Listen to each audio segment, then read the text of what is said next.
Danes bomo govorila, zakaj ne lulati za vsak slučaj, ker to lahko zmede vaš urin in v bistvu hodite pol lulati vedno bolj pogosto.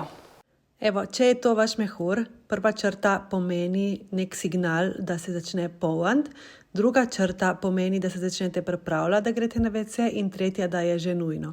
In če greste vi konstantno tukaj lulati, ker so pikice, spuščate te opozorilne znake nižje in potem morate iti takoj. To pomeni, da ne greste lulati vsakič, ko greste s hiše.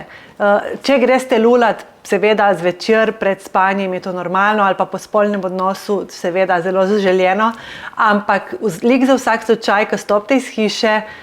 pa ni potrebno oziroma ga lahko tudi natrenirate, tako da mu pošljete razne signale, ali se z njim pogovorite, pa rečete,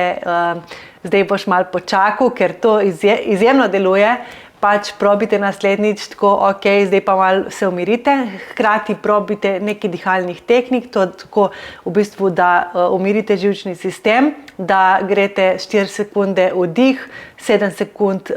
zadržite dihanje in 8 sekund izdih, to naredite 5-krat in umirite živčni sistem. Pač probite različne tehnike, kako umiriti svoj mehur, hkrati pa ga trenirajte, da ne bo potrebno ves čas hoditi lulati, to pa storite tako, da vsakič, ko vas res zagrabi, da probate zadržati še nekaj časa, umiriti živčni sistem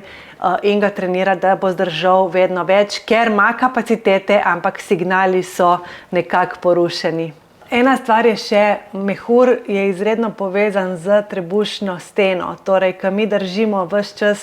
trebuh not, se spet to igra z našim mehurjem in medeničnim dom, tako da probite res čim večkrat v dnevu sprostiti vaš trebuh.